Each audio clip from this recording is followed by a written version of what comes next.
अस्सलाम वालेकुम दोस्तों, आज हम आपको ऐसे यूरोप की कंट्री की सैर करवाने जा रहे हैं जो यूरोप का दूसरा बड़ा मुल्क है। इसका नाम तो अक्सर आपने न्यूज़ में सुना होगा, लेकिन इसके बारे में बहुत कम लोग जानते हैं। जी हाँ, आज हम सैर करने जा रहे हैं यूक्रेन की। साइंसदानों ने एक ऐसी गलती की कि 20,000 सालों के लिए एक शहर को बंद करना पड़ा। यूक्रेन रशिया वॉर की असल वजह क्या है, पाकिस्तानी कैसे काम और पढ़ने के घर से जा सकते हैं, ये कितना खूबसूरत है, ये सब कुछ जानेंगे आज की इस वीडियो में। चलें अब निकलते हैं यूक्रेन के एक शानदार सफर पर। इस कंट्री का ऑफिशियल नाम भी यूक्रेन है, जो यूरोप का दूसरा बड़ा कंट्री है, जिसका कुल रकबा 6,03,000 वर्ग किलोमीटर है। यूक्रेन की कुल आबादी 3,78,00,000 के करीब है, जो आबादी के लिहाज से दुनिया के 42वें नंबर पर आता है। इस कंट्री का बॉर्डर 7 मुल्कों से लगता है, जिसमें Poland, Slovakia, Hungary, Romania, Moldova, Russia और बेलारूस शामिल हैं, और इसके अलावा ब्लैक सी की साहिल पट्टी भी लगती है। यूक्रेन का कैपिटल कीव सिटी है, जो मुल्क का सबसे बड़ा शहर है। ये शहर यूक्रेन का सियासी, इक्तसादी और सकाफती मरकज भी है। इस शहर की कुल आबादी 30 लाख के करीब है। इस शहर में आपको जदीद और तारीखी दोनों तरह की इमारतें नजर आएंगी, जो यूनेस्को वर्ल्ड हेरिटेज का हिस्सा भी हैं। कीव सिटी को सेल्फी सिटी भी कहा जाता है। 2019 में इस शहर को सेल्फी कैपिटल करार दिया गया था, क्योंकि इसके शहरी सेल्फियां लेने में सबसे आगे थे। यूक्रेन की सरकारी जुबान यूक्रेनी है, लेकिन रूसी, पोलिश, हंगरी और दीगर जुबानें भी बोली जाती हैं।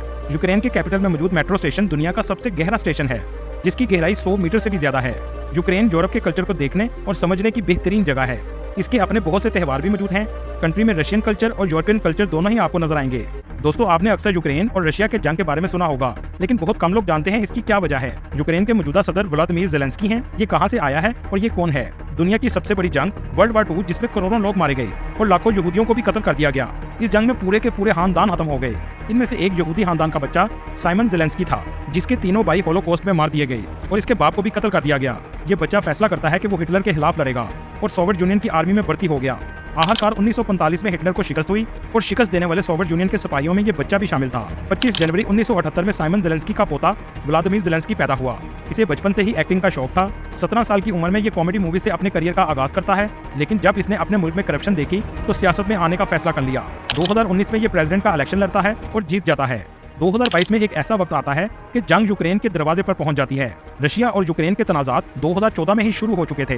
2014 में क्रीमिया के इलाके पर रशिया ने कब्जा कर लिया और यूक्रेन के 2 इलाके, जिसमें डीपीआर और एलपीआर के इलाकों को अलग कर दिया गया, जो रशिया के बॉर्डर के साथ लगते थे। इस इलाके में रशिया का असर और रसूख भी ज्यादा था और यहाँ से रशिया और यूक्रेन की लड़ाई का आगाज हो गया। इन इलाकों को रशिया मिलिट्री और फाइनेंशियल सपोर्ट भी करता था। 2015 में एक एग्रीमेंट किया गया कि अब इन इलाकों को स्पेशल एरिया का दर्जा दे दिया जाए। यूक्रेन नेटो का मेंबर नहीं है, लेकिन यूक्रेन ने अपना झुकाव नेटो की तरफ करना शुरू कर दिया। रूस इस बात को अपनी सलामती के लिए खतरा समझता है, क्योंकि इससे नेटो फोर्स रशिया के बॉर्डर तक आसानी पहुंच जाती हैं। जब यूक्रेन ने नेटो में शामिल होने की कोशिशें तेज की, तो 24 फरवरी 2022 में रशिया यूक्रेन की जोरदार जंग का आगाज हो गया। रशिया हमेशा यूक्रेन से करीबी ताल्लुकात चाहता था, लेकिन यूक्रेन यूरोप की तरफ जाना चाहता था। एक रिपोर्ट के मुताबिक 5 लाख से ज्यादा लोग इस जंग में अब तक मारे गए हैं और जंग अभी भी जारी है। इस कंट्री के 70% लोग शहरों में रहते हैं और 30% लोग गाँव में आबाद हैं। यूक्रेन को सोवियत यूनियन से आज़ादी 24 अगस्त 1991 में मिली थी। यूक्रेन में एग्रीकल्चर को बहुत अहमियत दी जाती है। बहुत से पढ़े लिखे लोग ये काम करते हैं। 2011 में यूक्रेन दुनिया का तीसरा बड़ा अनाज पैदा करने वाला कंट्री बना था। यहाँ के किसान ये काम करके बहुत पैसा कमाते हैं, जबकि हमारी कंट्री में किसान हमेशा परेशान रहते हैं, और वहीं यूक्रेन में किसान होना फख्र की बात है। यूक्रेन की कीव सिटी में यूक्रेन की जान है, क्योंकि इस शहर में टेक्नोलॉजी की कंपनीज, यूनिवर्सिटीज और तारीखी इमारत मौजूद हैं। ये बहुत खूबसूरत शहर है। इस कंट्री की लड़कियां दुनिया की खूबसूरत 3 लड़कियों में शुमार होती हैं। दोस्तों, दुनिया का सबसे बड़ा प्लेन बनाने का रिकॉर्ड भी यूक्रेन के पास मौजूद है, जिसका नाम एंटोनोव AN-225 है, जिसको देखकर ऐसा लगता है जैसे कोई देव हैकल हो। इसकी लंबाई 88 मीटर है और इसका वजन 6,40,000 किलोग्राम है। यूक्रेन के लोग भी बहुत क्रिएटिव होते हैं। यूक्रेन की तारीख में 26 अप्रैल 1986 का दिन ऐसा है जिसे कभी भूला नहीं जा सकता, क्योंकि इस दिन यूक्रेन के चेर्नोबिल शहर के न्यूक्लियर प्लांट में एक ऐसा एक्सीडेंट हुआ, जिसके बाद आज भी वहां जाना खतरनाक है। ये वाकया कैसे पेश आया? 25 अप्रैल 1986 को इस न्यूक्लियर प्लांट में एक एक्सपेरिमेंट किया जाना था, जिसमें यह देखना था अगर प्लांट की बिजली शट डाउन हो जाए तो क्या प्लांट खुद को कंट्रोल कर सकता है। इस तजर्बे के दौरान कूलिंग सिस्टम को भी बंद कर दिया गया और सेफ्टी के तमाम सिस्टम भी बंद हो गए। इस प्लांट में 3 शिफ्टों में वर्कर काम करते थे। इस तजर्बे को सिर्फ 3 से 4 घंटों के लिए किया जाना था। शिफ्टें चेंज होती रहीं और ये डिले होते हुए 24 घंटों तक पहुंच गया, जिसके बाद एक जोरदार धमाका हुआ और प्लांट फट गया। रेडिएशन पूरे शहर और हवा में फैल गई।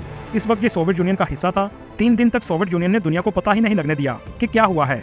जब 3 दिन बाद रेडिएशन हवा में फ्रांस से स्वीडन तक पहुंची, तो दुनिया को पता लगा कि ये हादसा पेश आया है। इस हादसे से 30 अफराद हलाक हुए। कई सालों तक ये शहर मुकम्मल तौर पर बंद कर दिया गया, यहाँ तक कि इसके करीब के शहर प्रिब्यात को भी खाली कर दिया गया, जिसे आज बूथ सिटी भी कहा जाता है।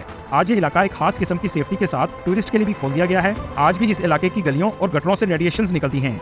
एक रिपोर्ट के मुताबिक 20,000 सालों के बाद इस इलाके में आबादकारी की जा सकती है। दोस्तों, क्या आप जानते हैं इस कंट्री को आजादी भी न्यूक्लियर वेपन्स को खत्म करने के बदले में दी गई थी। एक जमाने में यूक्रेन को ब्रेड बास्केट के नाम से जाना जाता था, क्योंकि इस कंट्री में गंदम की क्वालिटी बहुत अच्छी है और इसी वजह से यहाँ की ब्रेड का जायका भी बहुत अलग है। ये कंट्री दुनिया में ब्रेड एक्सपोर्ट भी करता है। यूक्रेन को कैपिटल ऑफ कैफे भी कहा जाता है, जहाँ आपको हर 100 मीटर की दूरी पर एक कैफे जरूर मिलेगा। दुनिया में सबसे ज्यादा कैफे यूक्रेन के कैपिटल में मौजूद हैं। यूक्रेन के लोगों में शराब पीना बहुत फेमस है। वर्ल्ड हेल्थ ऑर्गेनाइजेशन के मुताबिक ये दुनिया का छठा सबसे ज्यादा शराब पीने वाला कंट्री है। यूक्रेन के लोग छुट्टी के दिन धूप में बैठते हैं और खूब शराब पीते हैं। यूक्रेन के लोग बहुत पॉजिटिव होते हैं, बहुत कम ही लोग किसी के लिए नेगेटिव सोचते हैं। पूरे यूरोप में सबसे ज्यादा फ्रेंडली लोग भी आपको यूक्रेन में मिलेंगे। ये बहुत मददगार भी होते हैं। इसी वजह से जो भी टूरिस्ट आते हैं इन्हें किसी किस्म की परेशानी नहीं होती। यहाँ की लड़कियां भी बहुत लॉयल होती हैं। ज्यादातर लड़कियां एक ही मर्द के साथ पूरी जिंदगी गुजारती हैं।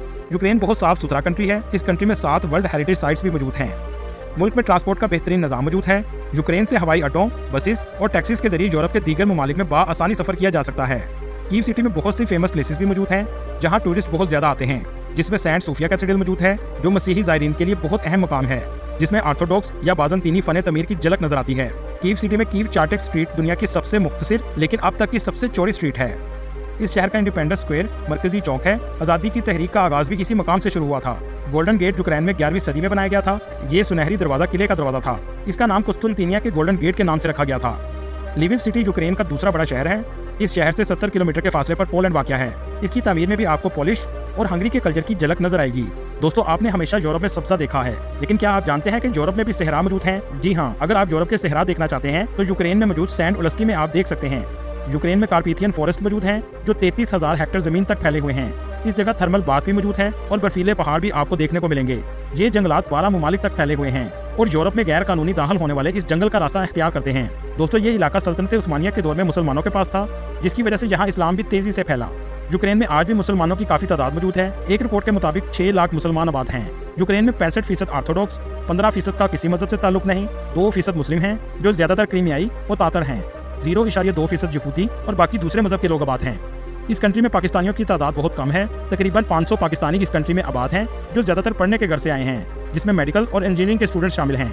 जबकि इंडियन की तादाद 20,000 के करीब है और इंडियन भी मेडिकल की तालीम के लिए आते हैं। इस कंट्री की मेडिकल यूनिवर्सिटीज दुनिया में बहुत फेमस हैं। अगर आप इस कंट्री में मेडिकल करना चाहते हैं तो इसकी सालाना फीस $3,000 से $5,000 है और इंजीनियरिंग की सालाना फीस $2,000 से $4,000 है और रहने का खर्चा $1,500 सालाना है। इस कंट्री में पढ़ने का फायदा यह है कि यूरोप के दूसरे ममालिक की निस्बत ये काफी सस्ता है और यूनिवर्सिटीज भी बहुत अच्छे मेयार की हैं। यूक्रेन का लिटरेसी रेट 99.8% है।